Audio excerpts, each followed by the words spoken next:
Kita sholat guys. Ada pas di YouTube ini.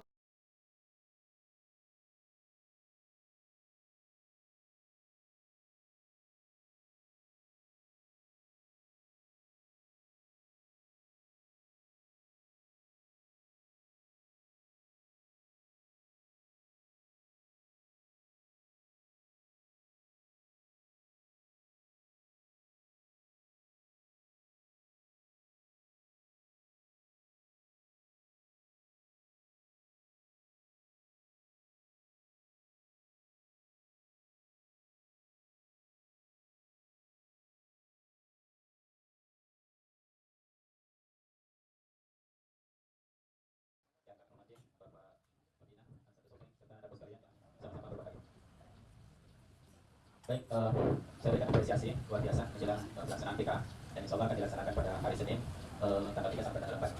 Tapi sebelumnya saya meminta doa anakku sekalian, semoga operator otak sehat dan bisa dapat hari Senin, karena 2 hari ini beliau belum masuk karena sakit.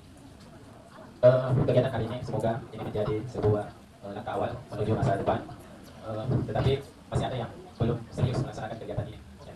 Masih ada ketidakseriusan sehingga pelaksanaan kita hari ini tidak begitu tepat, ya. Saya dalam majelis ini berdiri berdukung kita sabi. Baik, sebenarnya kita sudah ada Bapak Kepala Madrasah, untuk itu kepada beliau waktu dan tempat kami persilakan untuk memberikan wejangan atau beberapa arahan terkait pelaksanaan TKA untuk kelas 12. Kepada Bapak kami persilakan.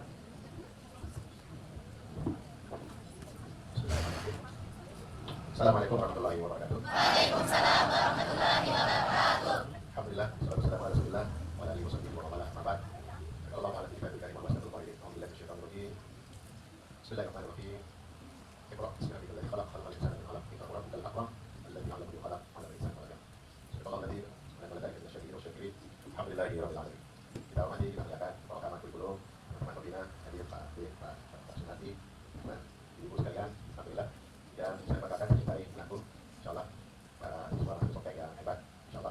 Alhamdulillah pada pagi hari ini, pagi yang barokah dan suasana penuh, kita hadir bersama-sama sholat duha dan zikir. Walaupun saya tidak bisa bersamai, tapi sampaikan ke Bapak Ibu guru, saya masih sholat subuh di sama anak.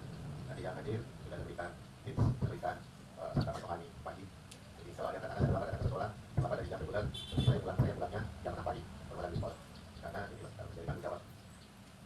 Terima kasih atas kehadiran dan dukungan kita semua kepada teman-teman pembina sudah mengawal masyarakat kita sebagai sebuah kegiatan yang merupakan persiapan Tuhan kita. Karena sekalian, TKA itu tes kompetensi akademik, bukan seperti tes ujian nasional yang menjadi momok, yang seakan-akan ujian nasional itu akan untuk hidup bagi seseorang.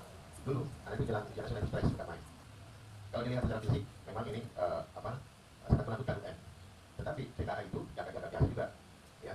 Karena kita belum bisa memprediksi bagaimana ke depan ini dampaknya TKA. Karena baru pertama, untuk sementara disampaikan oleh Pak Menteri, bagi anak yang mau kuliah wajib ada TKA.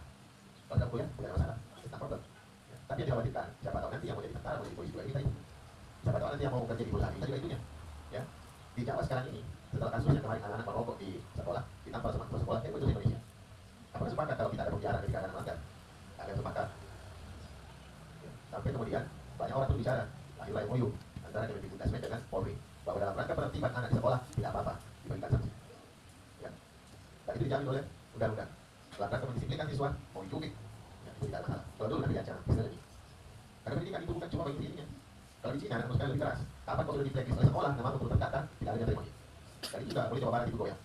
Mulai ada istilah blacklist ini, ya itu lebih keras lagi. Ya. Dan tidak menutup kemungkinan nanti akan begitu ke depan.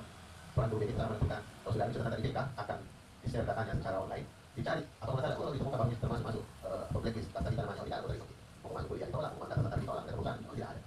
Kalau sistem perbankan itu ada namanya BI checking, ya orang mau lambat di mana saja itu ada datanya itu, langsung buka BI checking kan semua. Sekarang ini data siswa ini bisa dilihat melalui data verbal. Jadi lihat konstruksi bagaimana ini perusahaan ada datanya atau tidak. Ya. Jadi anak sekalian, nah mengikuti kegiatan TK itu sekali lagi jangan jangan biasa, ya. Dan satu hal yang ingin saya sampaikan bahwa apa yang kita lakukan ini jangan hanya dilakukan musiman temporer. Kalau ada waktu kita bisa berusaha. Tadi sudah sampaikan. Kalau anak-anakku itu ingin sukses di akhirat, cukup 3 hal ini kau pegang. Ya. Yang pertama itu sholat, pokoknya agak baik-baik. Kau perbaiki sholatmu, Allah perbaiki hidupmu. Ya. Di spotnya hari ini, perbaiki sholatmu, Allah perbaiki hidupmu. Yang kedua, dekati Allah lewat baca ngaji. Ya. Ngaji, baca Quran. Ngaji itu jadi kita bicara semuanya sama Allah. Siapa yang lebih dekat dengan Allah, mereka akan punya potensi untuk lebih sukses. Sebenarnya kita rasa ketenangan. Ya. Ada tempat curhat. Dengan laki-laki yang juga sama perempuan yang juga sama laki-laki juga sama Allah. Lewat sholat kan, lewat ngaji. Makanya orang beriman itu 2 tempat dilihat. Kalau dia beriman, satu ketika dia sholat pada saat sujud, kalau dia merasa tenang nyaman di situ, itu orang beriman sesungguhnya. Itu sujud tapi itu memang gue, apalagi di kurang apa selalu pun, ya lupa guru. Tapi yang sunat itu lupa tapi lupa pulang. Oh jangan. Sholat itu bukan memenuhi panggilan kepala sekolah, bukan memenuhi panggilannya guru-guru tak. Sholat itu untuk diri kita sendiri, cuma tugas tak. Kenapa dipanggil? Kita tidak guru-guru nanti dihukum di akhirat gara-gara tidak pernah dihitung. Karena kapan ada guru melihat semuanya tidak sholat, baru tidak tegur dia nanti akan ditanya ketika dia sebutkan akhir. Tapi kamu seperti itu, yang penting murni gitu. Kali ini sholat tak diperbaiki, ya bagi besar semua, yang sudah baik semua. Sholat, yang kedua ngaji kita. Kalau bisa baca ayat yang kita hafal, ya, hafalah ayat-ayat. Karena ayat itu yang akan menjadi syafaat nanti dari akhirat. Kalau kau cuma bisa hafal guru saja, itu nanti akan membela kamu di alam barzakh. Tapi Allah kaitannya kalau nanti pasti tanya sama akhir keluar juz 30, ya. Ada lagi malaikat Malik menjaga neraka keluar juz 1-nya. Ini yang akan menjadi syafaat bagi kita semua. Boleh kita pahami itu biar terus suka bagaimana? Tidak ada yang membela dia di akhirat. Ya. Itu yang kedua. Yang ketiga adalah ridho orang tua. Kalau orang tua itu ridho sama kalian itu insyaallah berhasil tidak pendidikan iman ini tidak ada itu. Bukan dilihat dari deretan prestasi, tak kata, tetapi juga rata-rata orang yang dekat dengan Allah, rajin ngaji, hormat sama orang tua biasanya lebih cerdas dibandingkan mereka yang terus. Kami sudah puluhan tahun hadapi siswa. Rata-rata siswa yang pintar-pintar itu, yang sobat-sobat itu memang yang lebih tenang, sholatnya bagus, ngajinya bagus, hormat sama orang tua, sobat sama guru. Dan itu tidak bisa dibaca kalau sudah hasil kajian, karena semua. Itu penelitian, kajian, itu dibaca kalau ada hasil kajian yang lebih hebat. Kami sepakat sama guru bahwa ternyata anak yang sukses itu ternyata yang memang bukan bagus, doanya bagus, ngajinya bagus, sama orang tuanya hormat. Apalagi yang kita butuhkan, ya? Itu sudah. Jadi ini saya tadi sampaikan kisahnya Imam Bukhari, seorang perawi hadis. Itu Imam Bukhari selama 16 tahun masa hidup menulis kitab hadis. 16 tahun.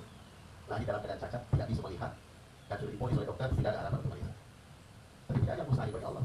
Ibunya yang cinta ilmu mendorong anaknya pergi belajar sama ulama. Kamu belajar di sana. Walaupun tidak melihat tapi pendengarannya sangat bagus. Jangan saya banyak orang itu bisa habis.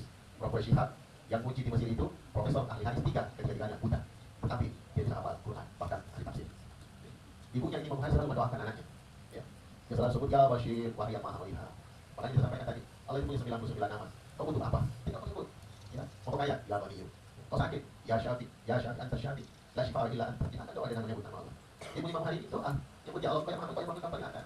Jadi ibu Imam Bukhari ada mihrab di rumahnya, makanya di rumah itu yang juga ada 5 tempat sholat yang mihrab. Walaupun kecil, cukup 2 orang. Tidak ada tidak kegiatan kecuali ngaji, sholat. Dia berdoa. Dan sampai pada suatu ketika Imam Bukhari bangun, dia merasakan ada yang aneh di matanya. Dan ketika dia bangkit, dia lari. Cari ibu, umi, saling melihat. Disitulah keajaiban Allah muncul. Jadi cuma aku juga tidak ada kemungkinan ada yang mustahil. Kalian ini sudah belajar di madrasah dengan baik, kalau bersama guru sholat bukan lebih bagus. Tidak ada yang mustahil kalau Allah mau ke derajatmu itu. Kalau cuma jadi menteri itu bukan. Ya, tidak ada yang mustahil. Apa ngomong? Ya, makanya kita harus perbaiki semua. Ya, ikuti TKA ini dengan baik. Ya, nama itu kita perbaiki. Bekasi ini nyata, bekasi mama kita, sholat tak bagus, insya Allah akan ada sukses.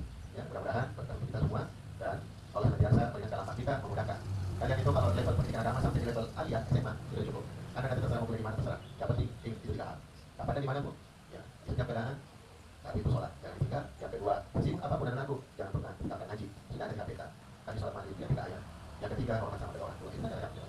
Saya kira cukup dari saya. Sekali lagi terima kasih teman-teman, Bapak Ibu pimpinan, anggota seluruh.